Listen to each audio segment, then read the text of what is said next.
Cette semaine, suivez-moi à la recherche de réponses à l'une des questions les plus déroutantes de l'archéologie. À quoi ressemblait réellement la vie il y a 5000 ans à l'âge de pierre? Notre guide, un homme de l'âge de pierre. Cet homme de l'âge de pierre. Son corps gelé fut retrouvé à 3000 mètres dans les Alpes. Mais est-il mort de froid? Ou a-t-il été assassiné? Pour le découvrir, j'essaierai ses armes. Je suivrai ses traces. Et j'utiliserai la médecine légale pour reconstituer son dernier jour sur Terre. À la recherche de la vérité, je ne reculerai devant rien.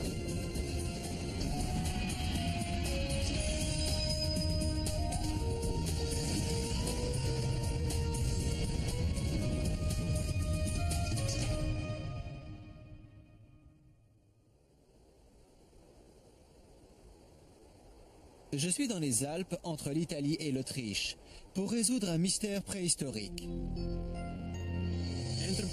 Les anthropologues nous disent que l'homme moderne apparut pour la première fois il y a 40 000 ans. Durant les 35 000 ans qui suivirent, nous avons vécu dans ce qu'on appelle l'âge de pierre. Mais on connaît peu de choses sur cette partie de notre passé, parce que l'âge de pierre a précédé l'apparition de l'écriture. Bonjour, je suis George Bernstein, et je suis ici parce que c'est l'endroit où une découverte révolutionnaire a été faite.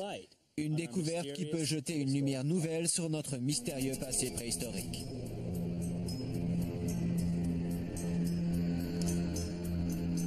Il y a 5300 ans, un homme part pour la montagne.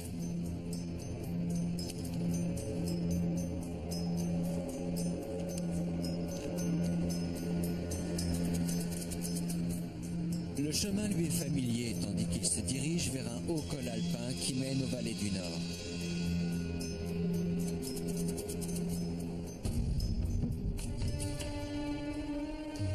C'est un homme important et riche. Il transporte tout ce dont il a besoin dans son sac à dos. Et sur sa ceinture, arc et flèches, matériel pour faire du feu et même médicaments. Ses vêtements sont chauds et de bonne fabrication. Et il a l'habitude des dangers de la neige et du froid.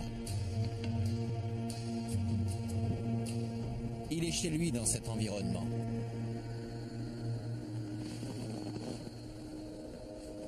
Puis, à 10 000 mètres, quelque chose tourne terriblement mal.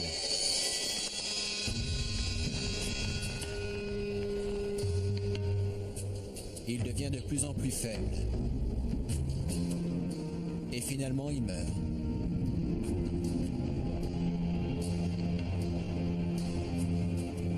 Avec le temps, la neige et la glace le recouvrent.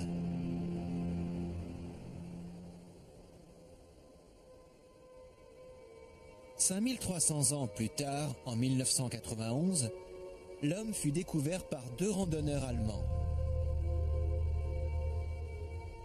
Étonnamment, son corps et tous ses biens, brusquement pris dans les glaces, étaient parfaitement conservés. Il fut surnommé Ötzi, parce qu'il fut trouvé dans les Alpes Ötz, à la frontière de l'Italie et de l'Autriche.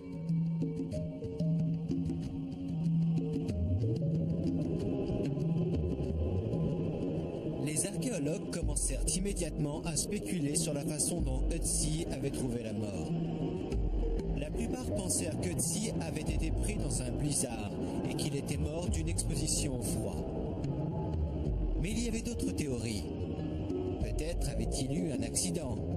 Peut-être avait-il été attaqué par des animaux sauvages. Ou même avait-il été tué par d'autres hommes. Pour découvrir ce qui est vraiment arrivé à Ötzi, je vais tenter de vivre ce qu'Ötzi a vécu. Je vais suivre ses traces dans les Hautes-Alpes.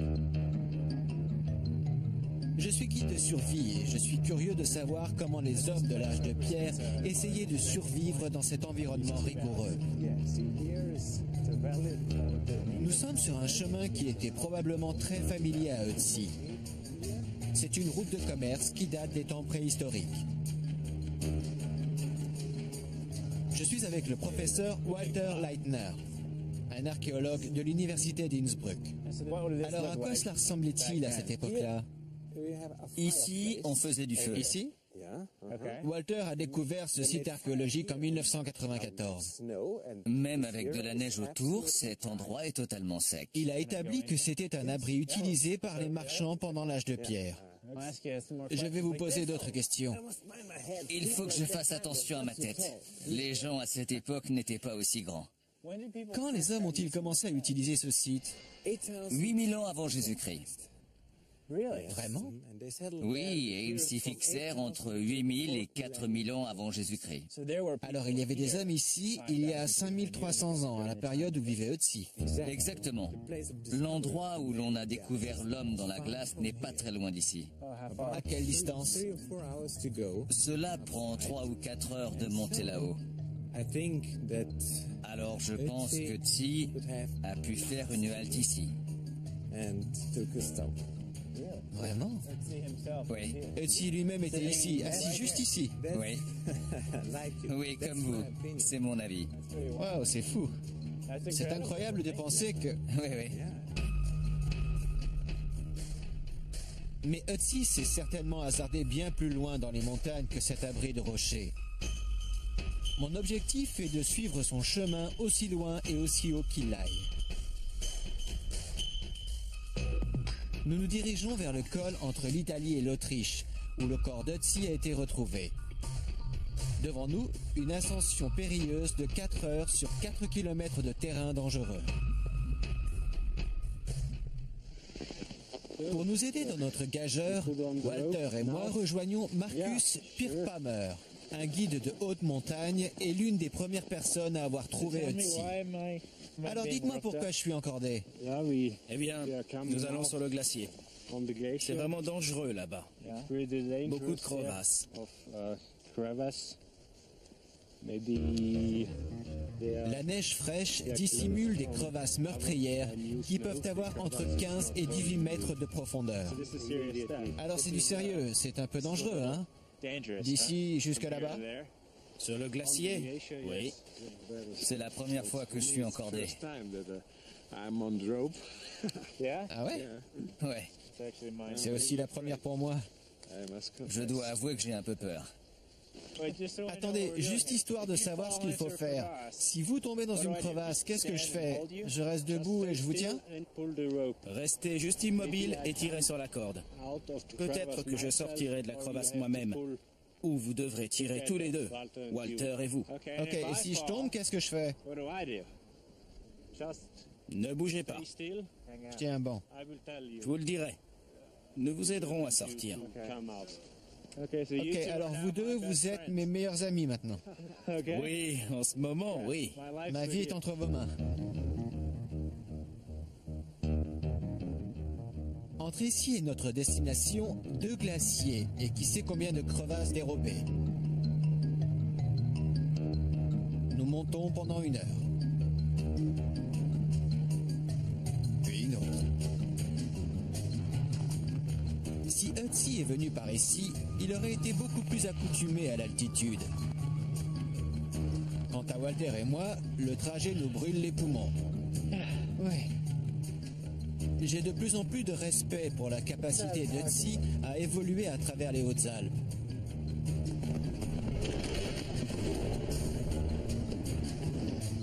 Alors, je suis tombé.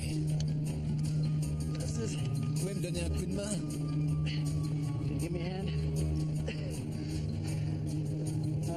J'espérais vous montrer quelque chose. Ici. Regardez ici. C'est là où le glacier rencontre la montagne, où des roches solides font place à de nombreuses crevasses cachées, et nous pouvons tomber dedans n'importe quand. À chaque pas avec nos bottes de neige, exténuées, nous essayons de gagner quelques mètres de plus vers le sommet de la crête. Peu importe à quelle époque vous faites ça, il y a 5300 ans ou aujourd'hui, ce n'est pas facile, c'est une sacrée randonnée.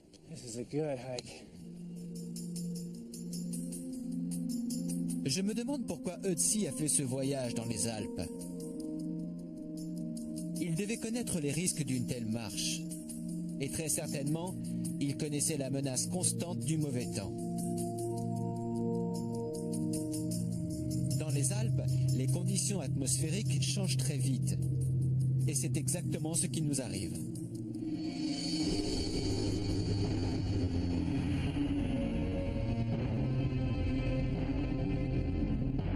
Cela nous a pris 4 heures pour arriver à ce que Marcus appelle le repère des 3 heures. L'altitude épuise nos forces et une tempête approche.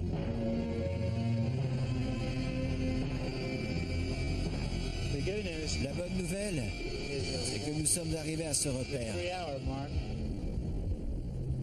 Et Marcus n'est pas encore tombé dans une crevasse. La mauvaise nouvelle, c'est qu'il nous reste encore 1 heure d'escalade et qu'il fait soudainement beaucoup plus froid.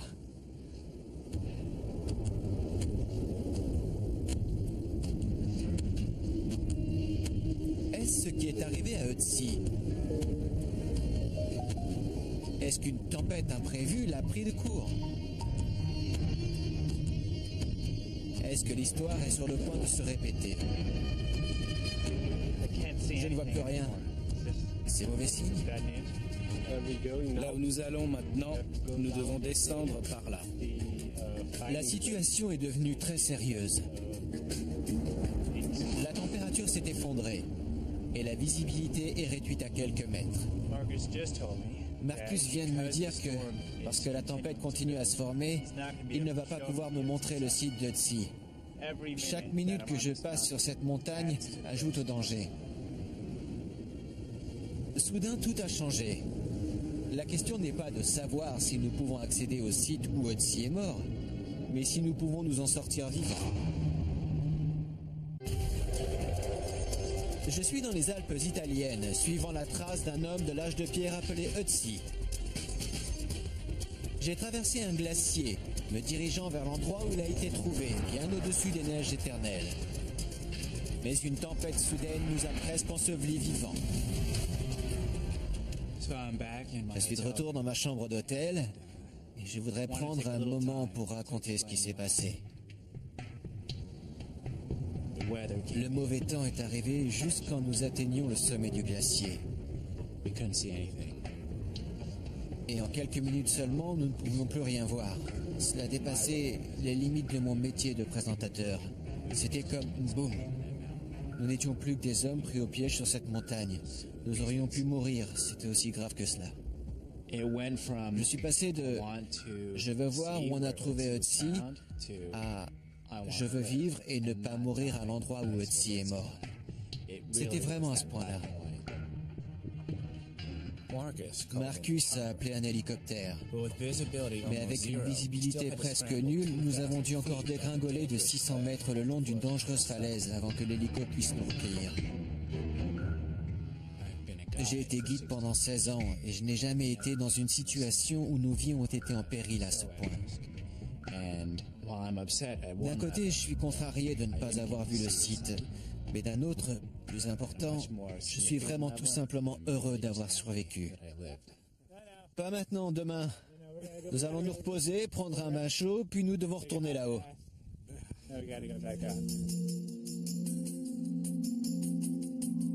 Après une bonne nuit de repos, je me réveille sous un beau ciel dégagé. J'ai de la chance. J'ai décidé de remonter voir l'endroit où le corps d'Ötzi a été découvert. Cette fois, je choisis la facilité. La dernière fois que j'étais ici, on n'y voyait rien. La tempête stagnait au sommet de ces pics. Maintenant, c'est beau.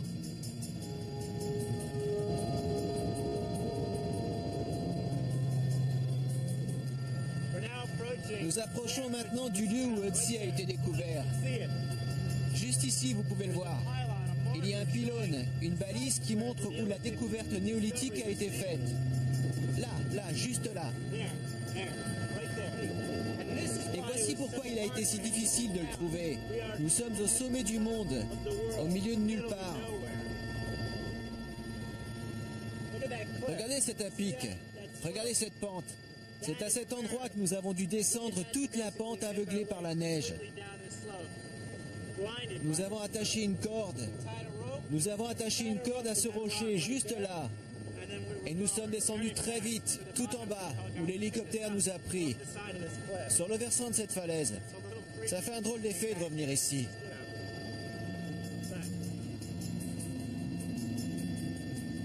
En regardant l'endroit où on a trouvé Ötzi, je suis étonné par son isolement. Que faisait-il si haut, tout seul, dans un endroit où une tempête peut se mettre à souffler en quelques minutes et faire mourir un homme de froid?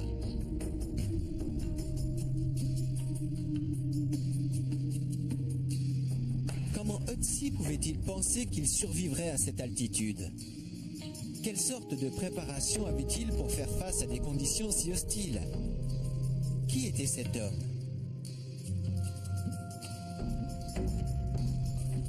Pour avoir des réponses, je me suis rendu à Bolzano, en Italie, la nouvelle demeure d'Ötzi. Quand l'homme des glaces fut découvert pour la première fois, il captiva l'imagination du monde entier. Il y eut des centaines d'articles de reportages et les archéologues, comme vous pouvez l'imaginer, furent fascinés. Et aujourd'hui, il a même son propre musée. Il est niché dans le vieux quartier de la ville et il est devenu une grande attraction touristique. Et voici l'attraction principale du musée. Plus de 250 000 personnes viennent ici chaque année pour voir le corps d'Ötzi conservé en toute sécurité dans un environnement à l'atmosphère contrôlée. À présent congelée à précisément moins de 6 degrés, la momie d'Ötzi révèle beaucoup sur l'homme. Il mesurait environ 1,60 m, une taille moyenne pour son époque. Lorsqu'il est mort, il avait 46 ans et il était légèrement arthritique. Judd Stephenson, du musée du Tyrol Sud, me fait visiter.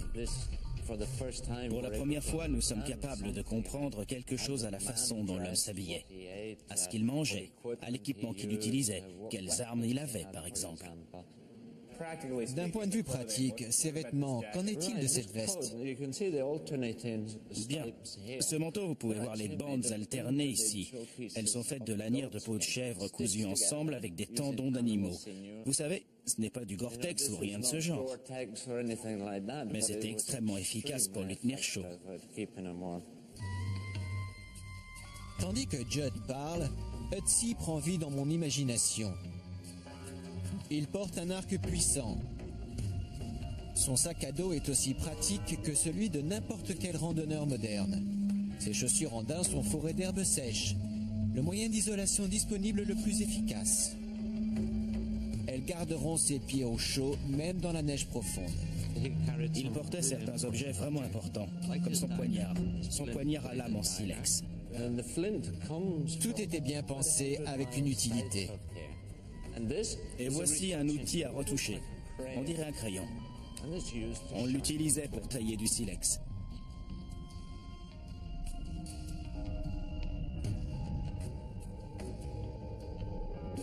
Au lieu de pantalons, Ötzi portait des caleçons longs, cousus dans des morceaux de peau d'animaux. Mais son vêtement le plus impressionnant, il le portait sur sa tête. Ah, c'est la peau d'ours dont vous m'avez parlé. C'est cela, la vraie. Extraordinaire. N'est-ce pas? Pourquoi croyez-vous que c'est un symbole de statut social? Elle veut dire « j'ai tué un ours ». C'est de la peau d'ours. J'ai tué un ours. Elle montre une certaine forme d'autorité et de pouvoir. Maintenant, qu'est-ce qui vous fait penser qu'on avait donné cela à Ötzi comme symbole de son statut social et non pas qu'il l'avait fait lui-même ou encore acheté ou échangé? Nous ne savons pas s'il l'a fait lui-même. Mais si l'on regarde la qualité de la couture, c'est très, très bien fait. Quand on compare les coutures sur ceci avec les réparations qu'il a probablement faites sur son manteau, ceci est d'une qualité bien supérieure. Nous pensons que cela veut dire qu'il a pu y avoir des fabricants de vêtements, des tailleurs, il y a environ 5000 ans. Même si d'autres ont fabriqué son magnifique chapeau en peau d'ours, Ötzi réparait constamment ses habits lui-même. Il transportait tout ce dont il avait besoin sur son dos ou dans sa ceinture. Mais il y avait une grosse surprise, une chose à laquelle les archéologues ne s'étaient pas attendus. Ah, alors ceci c'est la hache d'origine. C'est la hache d'origine, en effet. C'est la seule hache complète à lame de cuivre jamais trouvée de cette époque.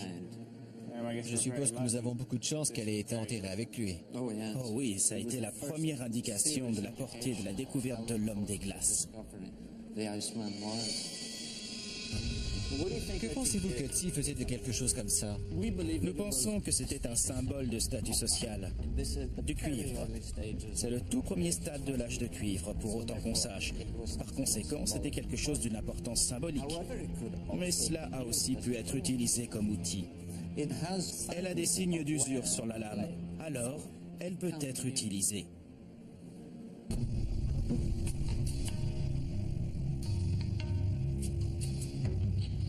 Les affaires de Tsi étaient bien plus sophistiquées que ce que j'imaginais. Il semblait préparé à presque toutes les urgences. Tsi aurait-il pu survivre aux mêmes conditions que nous venons juste d'expérimenter sur le glacier? Appeler un hélicoptère n'était pas une alternative pour Tsi. Mais qu'aurait-il pu faire d'autre pour survivre? Je décide de tenter une expérience. Lorsque Tsi fut découvert, les gens ont présumé qu'il était mort d'exposition au froid. Ce qui tenait debout, car l'hypothermie est de loin la première cause d'accidents mortels dans les régions sauvages, particulièrement en hiver. Pour mettre cette théorie à l'épreuve, je suis monté au sommet d'un glacier à 3000 mètres au-dessus du niveau de la mer, et je vais passer la nuit dans un abri fait du même matériau dont disposait Tsi. De la neige. Le genre d'abri que je construis s'appelle un Quincy. Alors, la première étape est de faire un monticule. Une fois qu'il a une forme de dôme, je dois commencer à tasser la neige. Si je n'avais pas de pelle, je pourrais utiliser mes bottes de neige. Et si je n'avais pas de bottes de neige, je pourrais utiliser mes mains. Je pourrais marcher dessus. Il y a plein de façons de faire ça.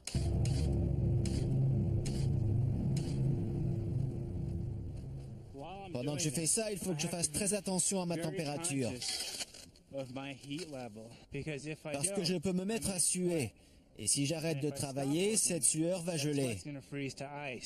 Et alors j'aurai de la glace directement sur ma peau. Et c'est la façon la plus simple de faire une hypothermie. Les montagnards savent cela. Et Tsi le savait probablement aussi. Cela commence à ressembler à un igloo en neige. Ce qu'est un Quincy en fait. Une fois que j'ai un dôme convenable, je peux passer à la deuxième étape. Je veux creuser un trou dans le Quincy. Je vais faire le trou du côté nord-est parce que le vent vient du sud-ouest. Et de cette façon, je n'aurai pas de vent et de neige rentrant par la porte de mon abri.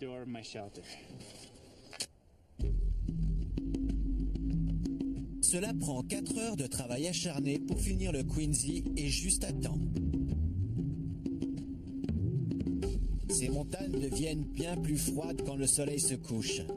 La température ici ce soir va tomber bien en dessous de 0. Voilà le moment de vérité. À partir de maintenant, c'est juste entre moi, la montagne et l'abri de neige que je viens de faire. Mon but, tout comme l'était celui de Tsi, est de rester chaud et de survivre à la nuit.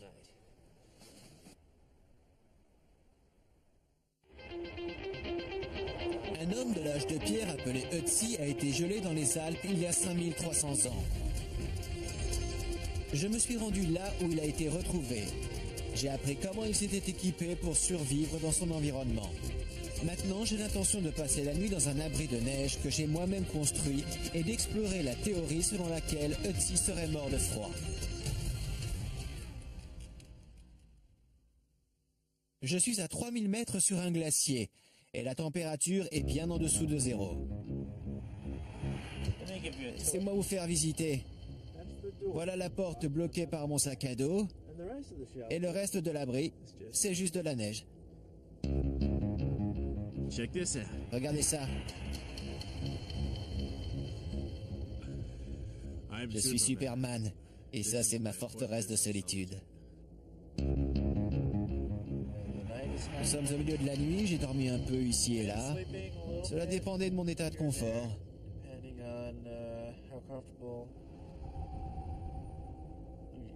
Oh, vous entendez ça?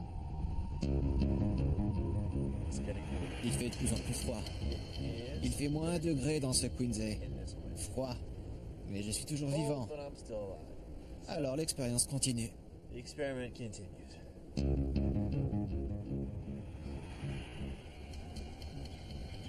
Je crois que j'ai entendu quelque chose. J'ai entendu quelque chose dehors.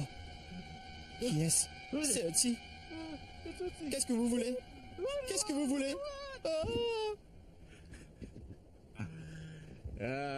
C'est une blague.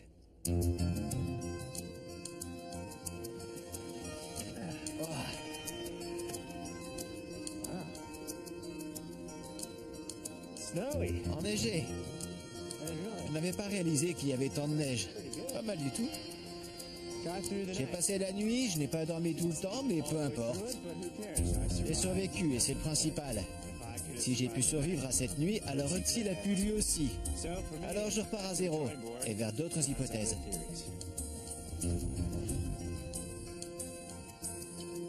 Ma prochaine étape est la vallée de Schnals en Italie, juste au-dessous du col où Otzi est mort. Quand Otzi a été découvert, on a pensé qu'il avait été victime de son environnement naturel, soit en tombant dans une crevasse, soit en mourant de froid. Mais il y a de fortes chances que Otzi ait trop bien connu son milieu pour que cela ait pu arriver. Alors je suis ici pour examiner une nouvelle théorie, qui avance qu'Otzi est mort parce qu'il a été attaqué peut-être par un animal sauvage, ou même par un autre homme.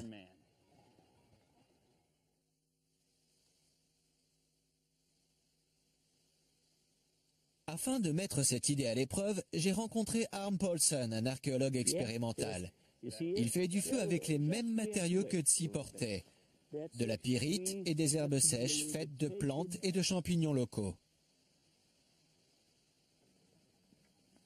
Otzi pouvait faire et entretenir du feu n'importe où. Il transportait l'équivalent d'un bric-et-bic de l'âge de pierre. C'est bon, ça prend. Même si c'est un jour humide et brumeux, Harm et moi n'avons aucun mal à allumer un feu. Alors vous dites que ce feu aurait tenu les animaux en respect. Oui, je pense. Les animaux sauvages se seraient tenus à distance. Ils n'aiment pas le feu. C'est la différence entre l'homme et l'animal.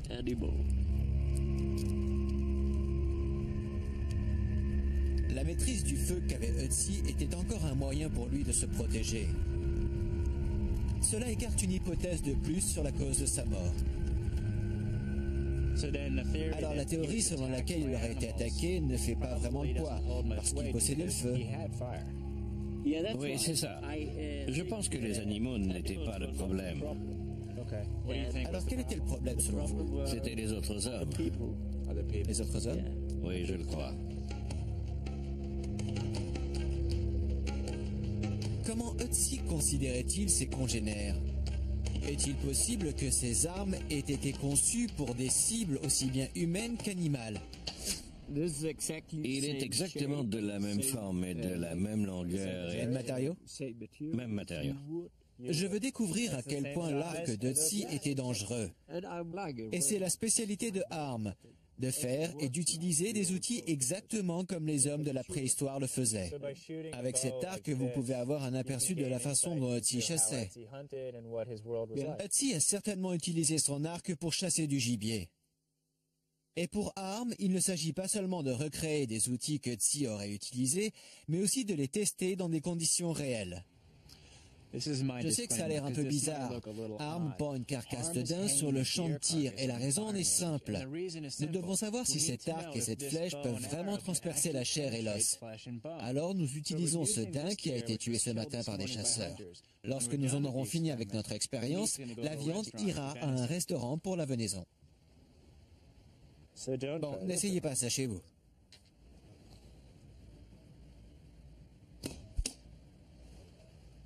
Ouais. C'est bon? C'est très bien. Bon tir. C'est un tir mortel. C'est mortel? C'est mortel. Voyons. Exactement, oui, c'est bon. Dans le mille. Vous pouvez voir la pointe ici. À l'intérieur, elle a pénétré dans les côtes, ici. Et voilà, c'est un animal touché. Alors cet animal serait mort si j'avais tiré de cette façon. Oui, oui. J'en suis absolument sûr, absolument sûr. Et alors cela prouve que non seulement cet arc et cette flèche, qui sont les mêmes que ceux d'Otzi, auraient tué un daim, mais bien plus important, qu'ils auraient pu tuer une personne. Oui, sans problème. Ce tir est mortel pour n'importe qui. L'arc et les flèches d'Ötzi n'étaient pas seulement mortels, ils étaient magnifiques. Une merveille de technologie préhistorique. Et l'arc n'est qu'un début. Vous avez fabriqué tout ça? Oui. Arm me montre les outils que Ötzi s'était fabriqués et dont il a fait des copies exactes. Cela ne cassera pas. C'est un peu comme le plastique moderne où Je suis stupéfait par leur nombre et leur variété. cette partie-là alourdit un peu la flèche dans son extrémité supérieure. Je suppose que cela équilibre la trajectoire. Oui, c'est ça. Et les plumes sont une merveille de technologie. Vous pouvez faire cela là, et vous voyez, c'est détruit. Mais ce n'est pas grave, c'est bon à nouveau. Avec des outils de pierre, Ötzi était un artisan émérite. Son sens du design était sophistiqué. Tout était le résultat d'une élaboration minutieuse. Quand vous mettez cette flèche là-dedans, vous voyez, c'est exactement à l'intérieur. Et pour protéger ces plumes, vous mettez ça par-dessus. Et alors la pluie ne peut pas y pénétrer, et vous pouvez fermer cela ici. Et vous voyez, vous pouvez comprendre avec vos mains. Il suffit d'un geste et vous la sortez, et vous l'avez sur la corde de l'arc. J'ai vraiment l'impression d'apprendre à connaître Ötzi. Par-dessus tout, je suis plein de respect. C'est pas mal du tout. Très élégantes ces flèches. J'ai tiré avec les plus belles flèches en aluminium que l'on peut acheter aujourd'hui. Elles ne sont pas mieux que ça. C'est de la qualité supérieure. Oui, vraiment, vraiment. Cette flèche, l'original de cette flèche a 5300 ans. Et toutes les flèches pour le sport d'aujourd'hui ne sont pas des innovations. Elles ont copié les anciennes. Et le soin, et la qualité et le soin qu'il a pris pour faire la pointe et pour l'attacher à cette branche et ensuite pour l'empenner. Il y a beaucoup de réflexion, il y a beaucoup de compréhension là-dedans. Oui, je le pense. Ça veut dire beaucoup à propos de l'homme qui l'a fabriqué.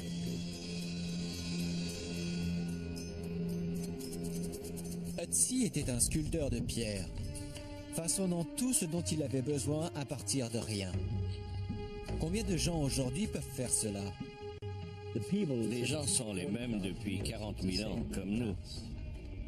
Nous et les hommes de l'âge de pierre, nous sommes les mêmes, absolument. Et nous avons la même intelligence.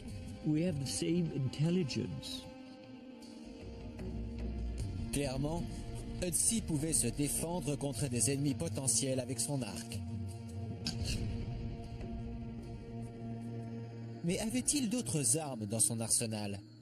Je demande à Arm si Ötzi aurait pu se servir de son poignard pour tuer. Non, en fait. Elle est trop courte, cette lame. Et il ne pourrait pas blesser quelqu'un gravement. Et on ne peut pas pénétrer les vêtements, et ainsi de suite.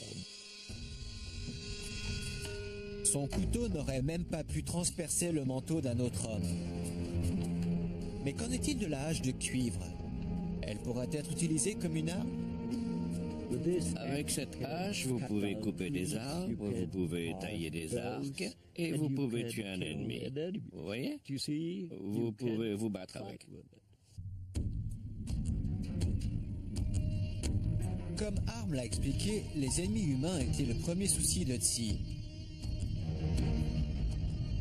Il a pu tomber dans une embuscade ou devoir faire face à des ennemis plus nombreux. Alors la question est pourquoi? Peut-être que la réponse est dans la hache de cuivre. Ötzi avait une hache de cuivre à l'âge de pierre. Cela aura été un outil si extraordinaire et si convoité qu'il aurait pu être tué pour lui.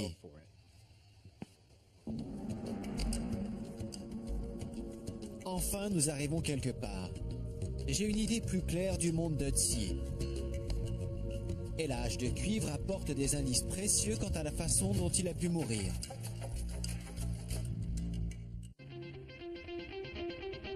Je suis dans les Alpes italiennes, où un homme de 5300 ans appelé Ötzi a été découvert, brusquement pris dans la glace. J'ai dormi dans un abri de neige. essayer des armes de l'âge de bronze, et même frôler la mort sur un glacier dans ma quête pour découvrir comment Ötzi est mort.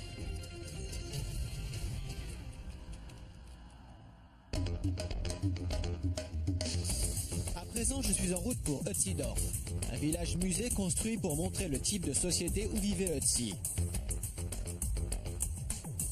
J'espère qu'il m'en apprendra plus sur qui était Ötzi. Le professeur Leitner s'est remis de notre calvaire sur le glacier et me fait visiter. Vous pensez peut-être que les hommes préhistoriques vivaient dans des cavernes. Mais ces maisons de bois et de peau sont chaudes et confortables, parfaites pour une famille. Et elles font partie d'un plus gros village préhistorique. 30 ou 40 personnes vivant en communauté. Oui. C'est bien parce que pour moi, les gens pensent que les hommes préhistoriques et les hommes des montagnes étaient ces individus solitaires qui erraient seuls dans la nature, n'est-ce pas? Mais ceci nous donne une toute autre idée. Vous voulez une pizza? Nous sommes en Autriche, donc je pense que je ne peux pas vous donner de pizza. Et Ötzi avait du pain sur lui, n'est-ce pas? Il avait du pain en grains. Oui. Donc il a pu être cuit dans un four de ce genre. Encore une fois, cela aide à visualiser le monde dans lequel vivait Ötzi. Cela aide à comprendre qu'il n'est pas qu'un chasseur-cueilleur en fuite. C'est quelqu'un qui venait d'un village où l'on faisait du pain.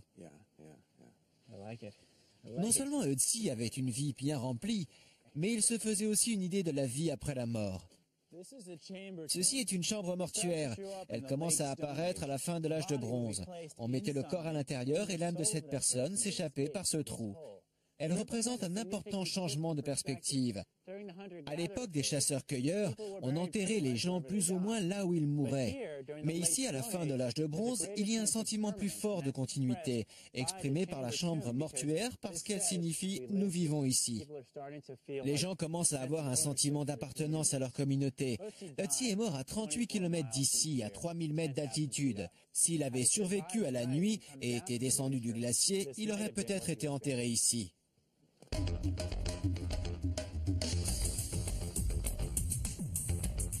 Ma prochaine étape est la petite ville d'Algund. On m'a dit que je pourrais y trouver d'autres indices sur la vie d'Ötzi. Wow, super. Venez, regardez ça. On l'a trouvé dans une vigne des environs. C'est un objet saint de l'âge de pierre. On appelle cela une dalle gravée. Elle représente une personne. Voici le visage. On peut voir ici une ceinture, plusieurs poignards. Mais le plus important ici, c'est cette hache. Regardez. Ça correspond parfaitement. Ce que ça montre, ou plutôt suggère, c'est qu'Ötzi devait être un personnage important dans sa communauté, parce qu'il en possédait une semblable.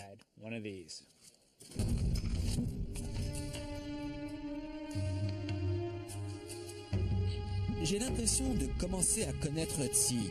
Je peux l'imaginer quitter la sécurité de ce petit village pour se diriger vers un monde dangereux. Faisait-il une randonnée en solitaire? Ou allait-il faire du négoce?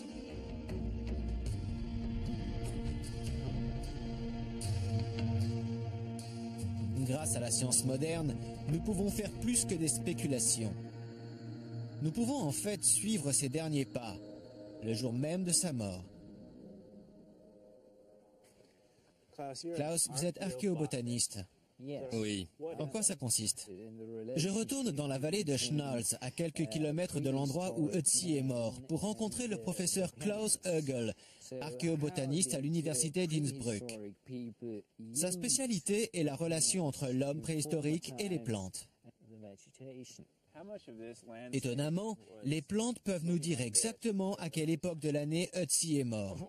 Le premier indice nous est fourni par un arbre appelé Ostrea de Virginie.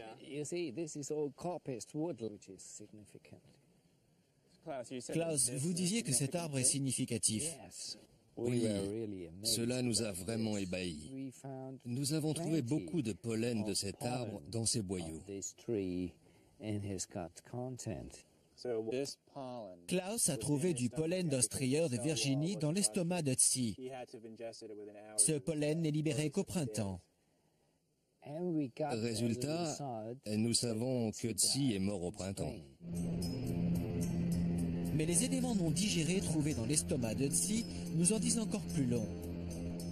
Ils indiquent où il se trouvait 12 heures exactement avant sa mort. Entre 9h et 12h avant sa mort, l'homme des glaces était dans les environs d'une forêt d'arbres à feuilles caduques, composée principalement d'ostrieurs de Virginie. Et c'est là qu'il a pris son dernier repas. Nous savons même ce qu'il a mangé au cours de ce dernier jour. De la viande de chevreuil, du pain et des légumes verts. En avons-nous trouvé? Oui, juste là. Mais cette modeste mousse peut nous renseigner sur le trajet exact de Tsi. C'est la première fois que je chasse de la mousse. Son nom scientifique est Nekera complanata. On a trouvé ces mousses sur ses vêtements, collées à ses fourrures et à ses peaux. Cette mousse ne pousse qu'à l'entrée de la vallée de Schnolz. Et ceci nous apprend que l'homme des glaces devait être dans ces environs pas plus tard que 12 heures avant sa mort. Ce qui est fascinant, c'est que les données issues du pollen vous permettent de dire non seulement qu'il vivait dans cette région, mais en fait qu'il vivait dans cette vallée, et même à l'entrée de cette vallée. Oui, cela réduit très précisément la zone géographique, car nous savons qu'il a même habité à l'endroit où ces deux plantes poussent ensemble. C'est surprenant que vous puissiez peindre un portrait si précis à partir de seulement quelques grains de pollen. Klaus, quel est cet endroit? C'est le sentier qui mène au sommet de la montagne, juste à côté de l'endroit où on a trouvé le corps. Grâce à sa grande expertise en biologie végétale, Klaus peut retracer les mouvements exacts de Tsi le jour de sa mort. Donc c'est ici qu'il a pu passer ses dernières heures. Oui. À présent, nous suivons littéralement les pas de Tsi.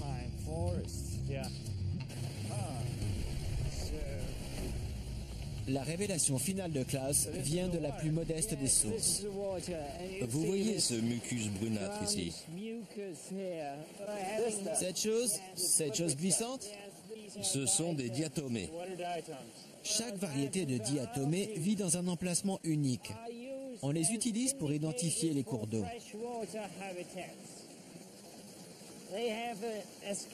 Elles ont un squelette qui ne se désagrège pas.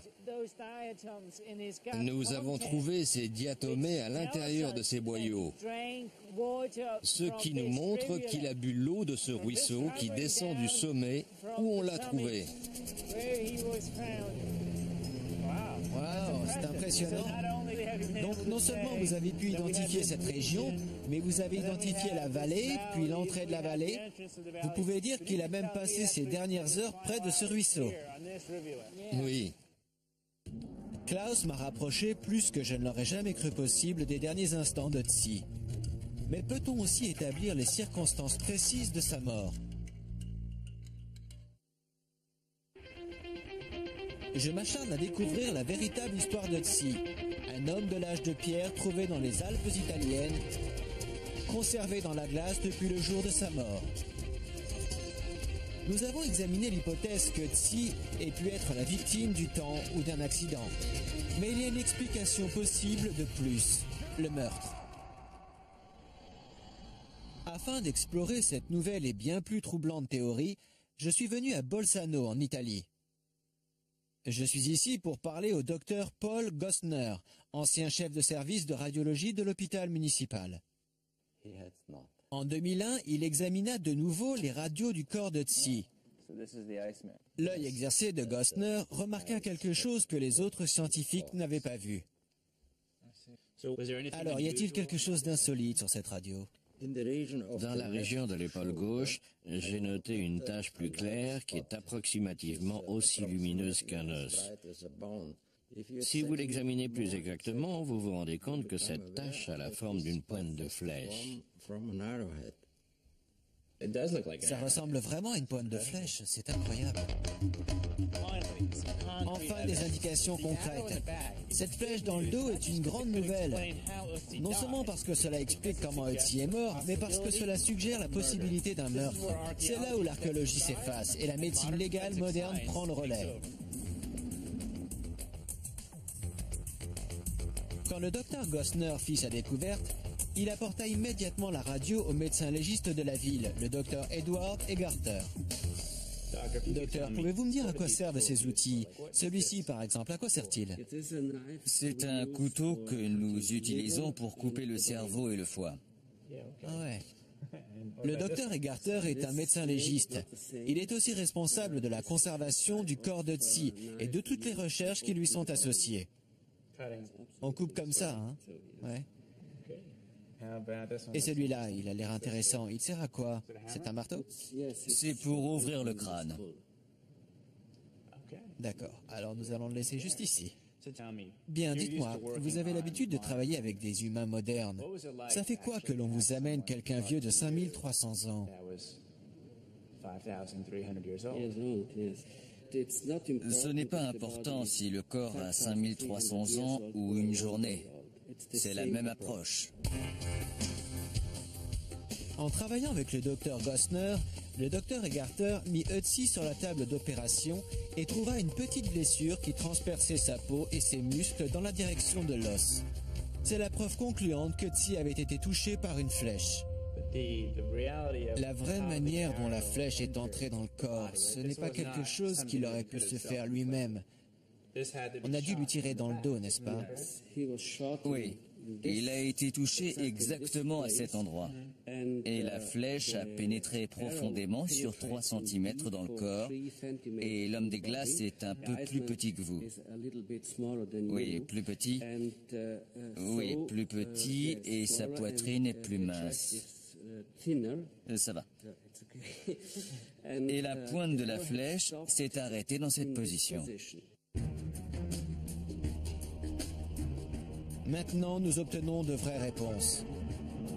Le docteur Egarter pense qu'Ötzi a probablement été poursuivi. On lui a tiré dans le dos.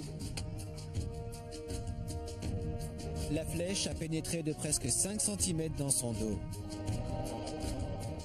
Mais est-ce à ce moment qu'Ötzi est mort?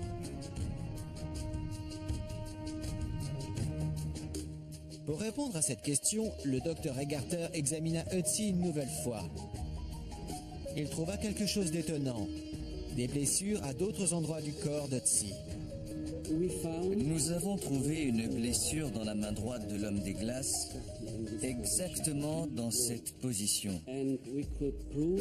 Une blessure profonde, et nous pouvons prouver, grâce à l'analyse des tissus, que cette blessure est plus ancienne qu'1 ou 2 heures.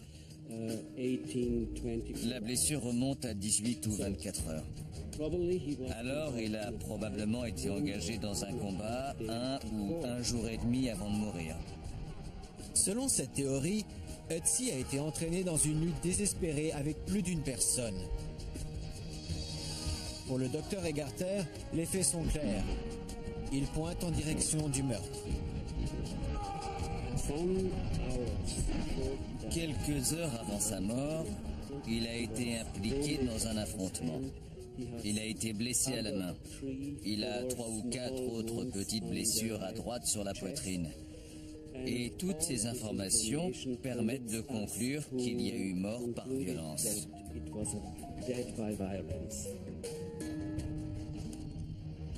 Mais Ötzi n'est pas mort facilement. D'une façon ou d'une autre, il a été capable d'échapper à la bagarre qui a causé la blessure à sa main. Il s'est enfui, poursuivi de près par ses ennemis.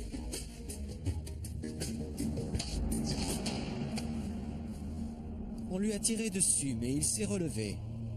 Et miraculeusement, il a échappé à ses poursuivants, se dirigeant vers la montagne pour s'y protéger. Alors en réalité, ces blessures, la coupure à la main et la flèche, ne furent pas fatales. Au moins pas immédiatement. Non. Il est mort d'épuisement, de froid, de faiblesse, de douleur, de dépression, tout ce que vous voulez.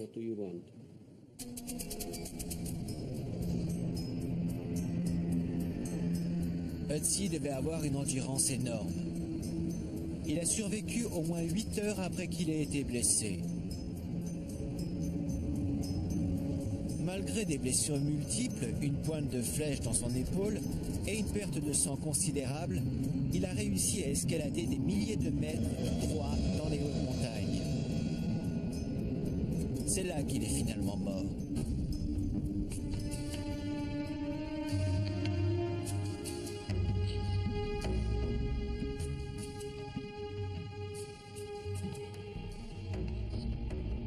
J'ai appris comment il l'a vécu et comment il est mort. J'ai développé des sentiments profonds de respect pour l'homme des glaces que nous appelons maintenant Ötzi. Et je ne suis pas le seul. Je me considère comme un ami de l'homme des glaces. Je n'oublie jamais que c'est un être humain. Ce n'est pas un objet pour mon étude, mais un être humain. C'est la chose la plus importante.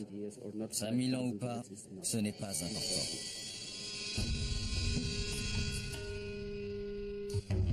Ötzi représente bien plus qu'une énigme policière attendant d'être résolue. Grâce à un homme gelé dans les glaces, les archéologues et les scientifiques ont acquis une rare source d'informations. Et pour le reste d'entre nous, Ötzi offre un lien physique et personnel avec notre lointain passé.